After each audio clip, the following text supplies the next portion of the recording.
tous et bienvenue dans cette 4e émission de On est bien chez toi, il est bon ton café by FCE Cannes Côte d'Azur, présentée par moi-même Emmanuel Rochard. Et aujourd'hui, nous avons la chance d'être reçus par Valérie Roustan. Bonjour Valérie. Bonjour Emmanuel. Alors, merci beaucoup de nous recevoir chez toi, dans ton canapé, dans ton intimité. Donc, je rappelle le principe très simple de l'émission. Je vais poser quelques questions assez intimes à Valérie pour apprendre un petit peu plus à la connaître. Quelles sont ses valeurs, ses ambitions, ses rêves. Surtout, n'hésitez pas en commentaire à nous dire ce que vous en avez pensé. Si vous avez d'autres questions, on sera ravis d'y répondre avec Valérie. Donc, est-ce que tu es prête ? Allez, on y va. Allez, c'est parti. Jingle.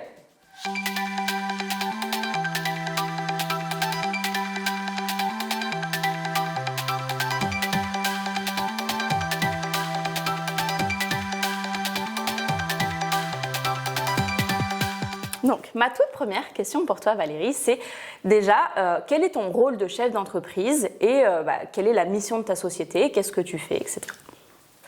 Alors, la mission de la société, c'est... Donc, nous avons ici 2 sociétés. Alors, je dis nous parce que c'est aussi avec mon mari. J'en suis la présidente.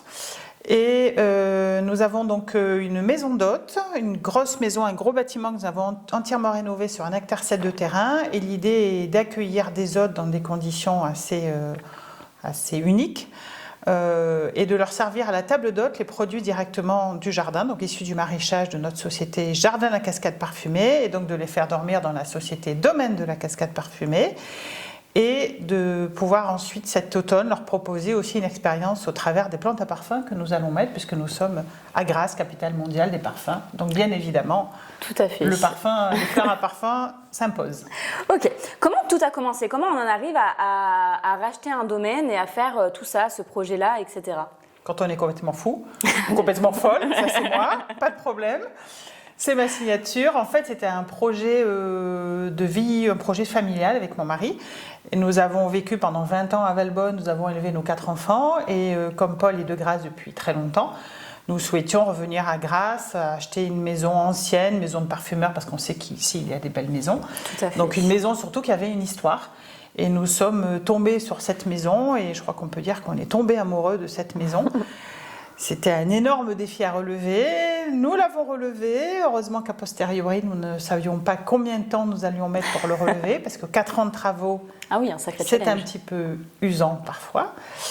Donc voilà, c'est vraiment, comme je dis, c'est la maison qui a fait le projet, parce que 1200 mètres carrés de bâtiment sur 1,7 hectare de terrain. Tout à fait. Voilà, ça occupe un petit peu dans la rénovation. Effectivement. Et maintenant, nous accueillons nos hôtes depuis 2 mois. Oh, bravo. Quel est ton parcours à toi, personnellement, on va dire, du bac, des études supérieures jusqu'à aujourd'hui Alors, je suis un peu touche à tout. J'ai fait beaucoup de choses différentes. J'ai commencé par des études d'infirmière après mon bac économie. Études d'infirmière, une carrière essentiellement en libéral pendant plus de 25 ans. Wow. En parallèle, j'ai aussi fait de la rénovation en tant que marchand de biens, parce qu'on a toujours aimé l'immobilier avec mon mari. Donc, c'est les vieilles pierres, les faire honnêtes, c'est ça qui me plaît. J'ai aussi été propriétaire et gérante d'une maison de retraite pendant 11 ans. D'accord. Et au bout de 25 ans, je me suis reconvertie en tant que psychopraticienne avec une spécialité dans le psychotrauma, dans le soin. Voilà, j'ai fait des formations en homéopathie, en fleurs de bac, en aromathérapie. Voilà, je suis dans le soin global, je suis aussi réflexologue.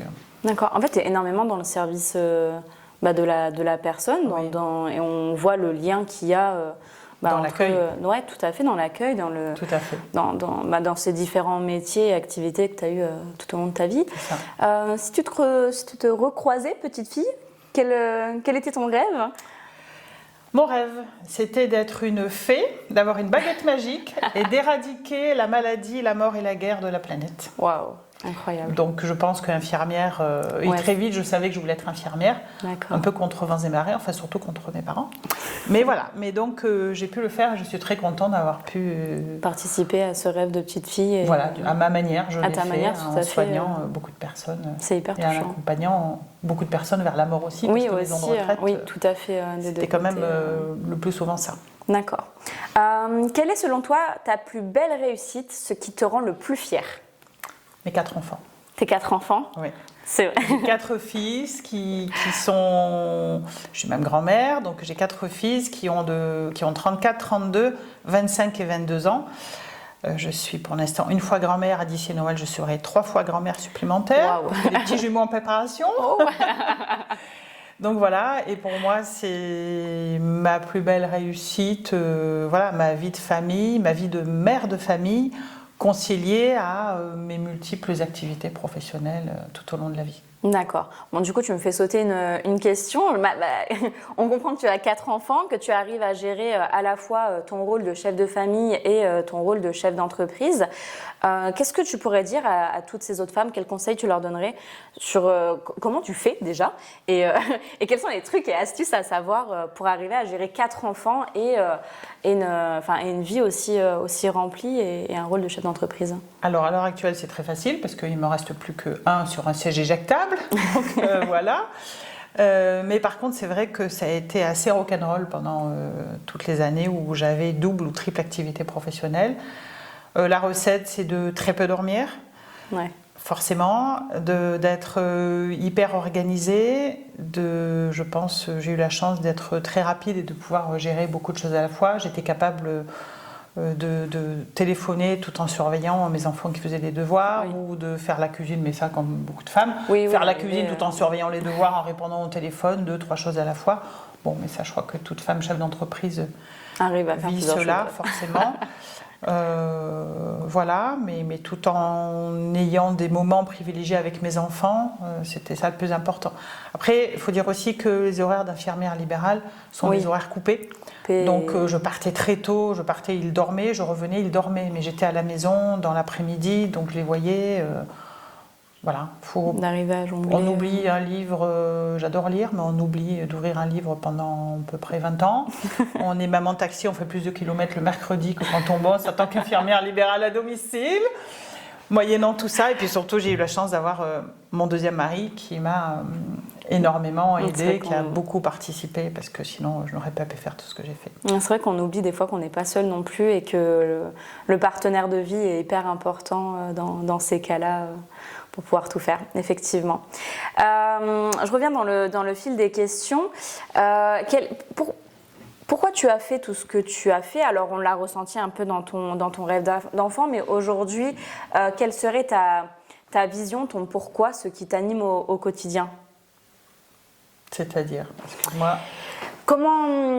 Qu'est-ce qui fait que quoi qu'il se passe, tu te lèveras toujours le matin? C'est quoi qui, au fond de toi, te motive et te donne envie et la force de faire tout ce que tu as fait, déjà tenir les 4 ans de travaux, etc., d'arriver à gérer tout ça? Parce que je pense que ma plus grande peur, c'est l'ennui. Ah. Et qu'il est hors de question. Voilà, je suis sur le canapé, profite, ça n'arrive pas souvent. Donc voilà, c'est aussi peut-être ma façon de laisser ma trace, de laisser quelque chose, alors bon, à mon niveau, pas grand-chose pour l'humanité, mais voilà, bon, mes enfants, je leur ai inculqué des valeurs, ils ont tous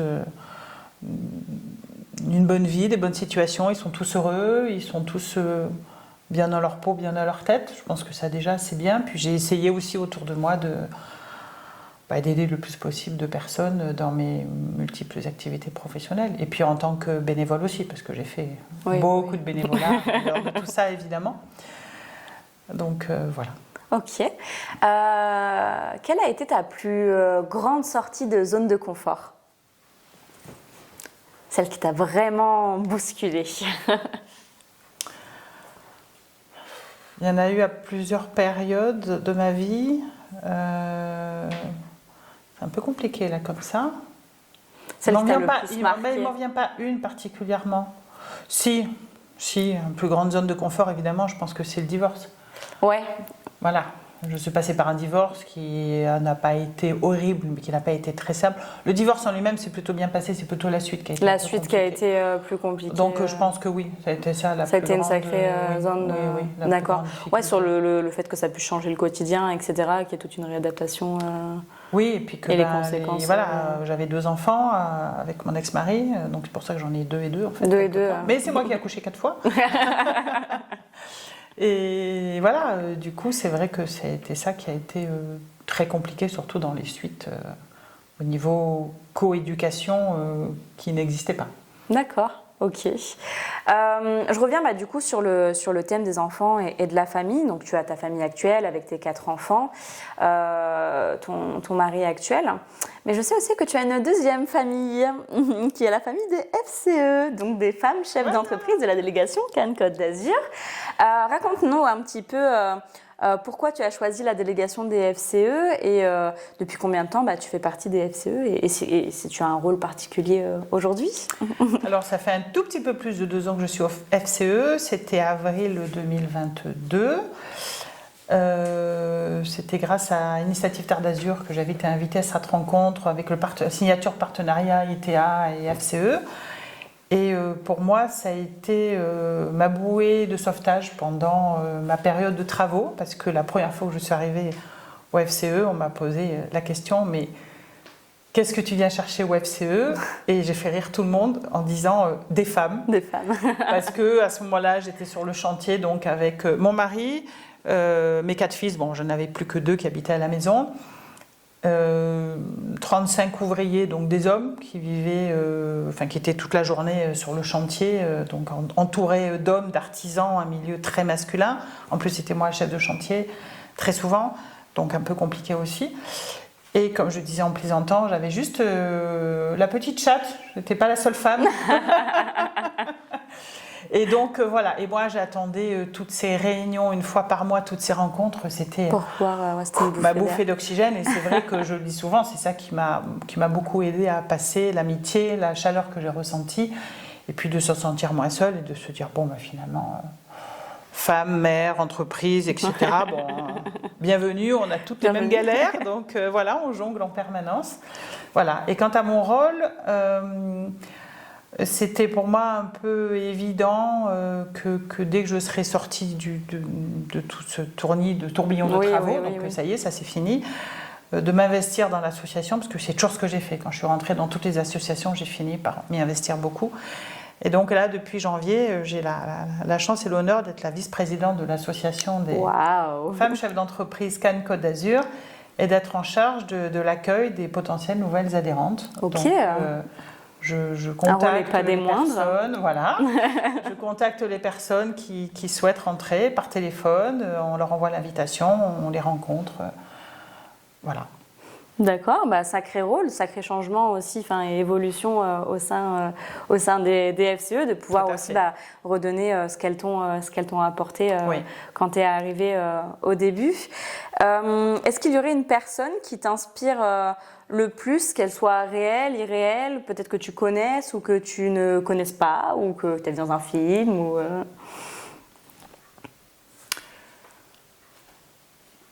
Question compliquée.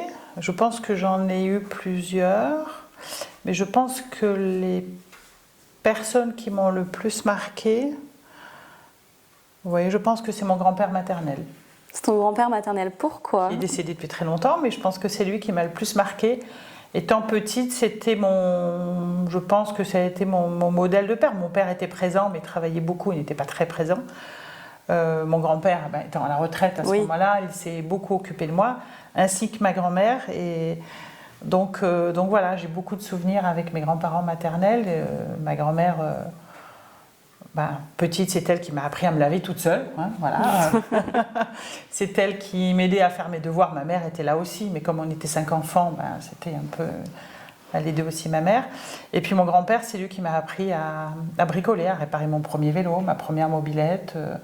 Et c'était un homme très bon. Et donc, voilà, il est mort quand j'avais 17 ans, mais j'en garde un très bon souvenir. Un très bon souvenir.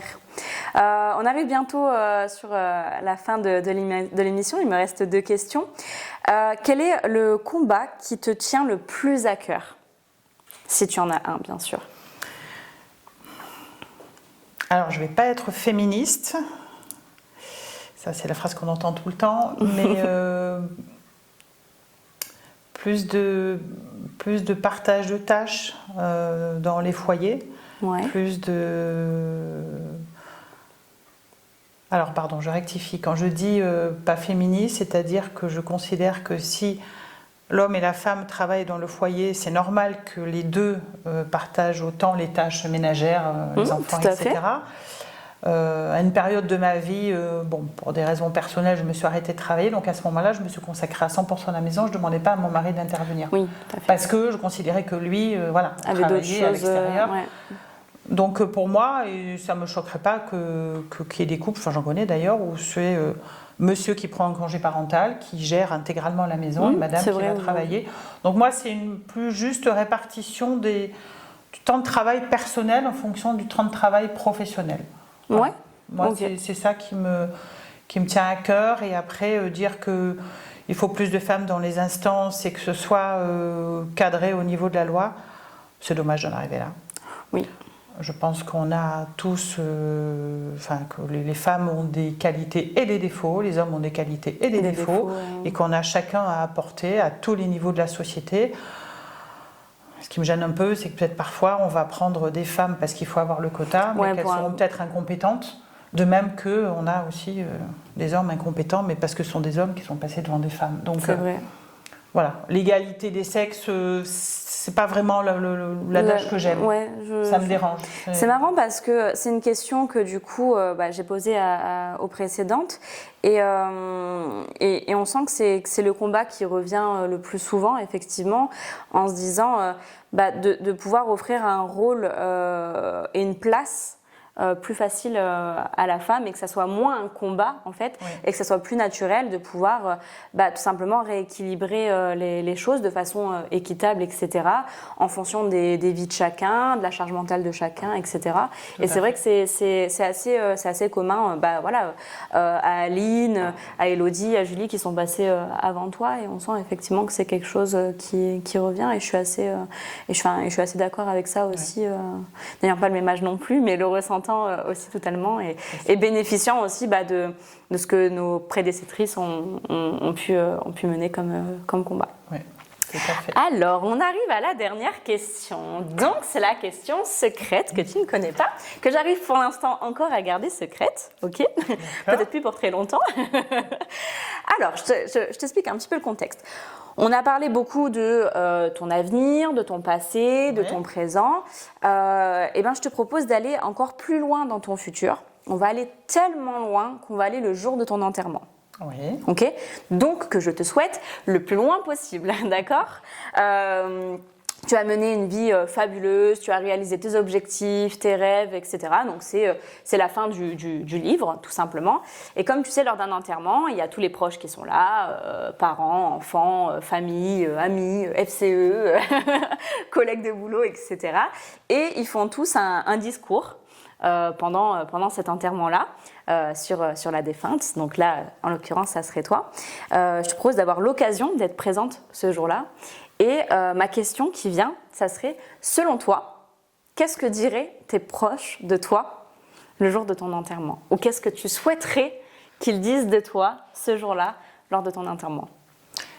Alors, ce que je souhaite, c'est qu'ils disent surtout ce qu'ils pensent eux, pas du tout ce qui est convenu. Et souvent, je suis allée à des enterrements où on prononce l'éloge des défunts, et moi, les connaissant par derrière, je savais que c'était des tyrans. Donc pour moi, dans ma tête, c'était bon débarras, enfin débarrassé. Qu'est-ce qu'ils sont en train de dire ? Que cette personne était fabuleuse. Voilà. Donc non, l'hypocrisie, c'est pas quelque chose qui me convient. Moi, j'ai simplement envie que mes proches disent ce qu'ils ont envie de ce qu'ils s'ils étaient pensent. totalement honnêtes et transparents. Alors, et je pense que ce qu'ils diront, mes enfants, mon mari, après je vais m'arrêter là parce que tous les autres, j'en sais rien, mais voilà, mon mari et mes enfants, je pense qu'ils diront que j'avais un caractère bien trempé, que je savais ce que je voulais, ce que je ne voulais pas, indéniablement. Mais je pense aussi qu'ils me diront merci, parce qu'ils me l'ont déjà dit. Ah. Voilà, pour beaucoup de fois dans l'éducation où j'ai tenu bon sur certaines choses qui étaient un peu difficiles, mais à l'adolescence où il faut savoir, pas moi qui l'ai dit, d'autres l'ont écrit avant moi, aimer sans tout permettre pour un enfant, ça c'est primordial. Donc voilà, je pense qu'il dirait ça, que j'étais une battante, une combattante, ça c'est mon surnom aussi, donc c'est pas trop difficile de l'imaginer. Donc ça ressortirait le jour de oui, je ton enterrement, pense. ça fait. et que, voilà, je pense que capable d'être généreuse, mais je peux aussi être impitoyable avec des gens qui me font du mal ou qui font du mal à mes proches. Oui, je suis capable d'être le plus juste possible. très, très, très impitoyable, ça c'est évident, très mauvaise. Voilà, moi ce que je leur demande, et je pense qu'ils le seront, d'être sincères. Oui, tout à fait. Oui, je pense dire, aussi. Qu'ils auront envie de dire. Ça marche, ok. On arrive sur la fin de cette émission. Est-ce que tu as un dernier message, une dernière phrase que tu souhaiterais dire du coup aux personnes qui nous regardent? Un dernier conseil, je dirais presque. Un dernier conseil, alors évidemment en tant que femme, mère de famille, chef d'entreprise, je pense que tout est possible. Il ne faut pas se fixer de limites. Qu'on peut complètement cumuler des tas de choses, et je ne suis pas la première à l'avoir fait, d'autres ont cumulé encore plus de choses. Qu'il faut savoir s'oublier, mais qu'il faut aussi savoir être égoïste par moment et penser à soi, parce que si ce n'est pas nous-mêmes qui pensons à nous, personne ne le fera à notre place. Et même si on a le conjoint le plus merveilleux, lui aussi, par moment, on pense à lui. Donc il faut un mélange qui n'est pas toujours facile, mais savoir prendre du temps pour soi, se remettre en question et ne pas hésiter à se faire accompagner, à se faire aider. Ce que j'ai fait moi au moment de mon divorce par des professionnels de santé. Voilà, il faut clairement ne pas hésiter qu'on est un à peu demander des fois de l'aide ou simplement appeler une amie en disant « Allô, au secours, je suis au fond du trou, s'il te plaît, aide-moi, j'ai besoin de parler à quelqu'un parce que là, ça ne va pas du tout. » C'est vrai. Reconnaître qu'on n'est pas superwoman à la télé. Oui, on est humain, tout à fait. On est simplement des femmes et je me dis qu'on a... Moi, je considère que j'ai eu la...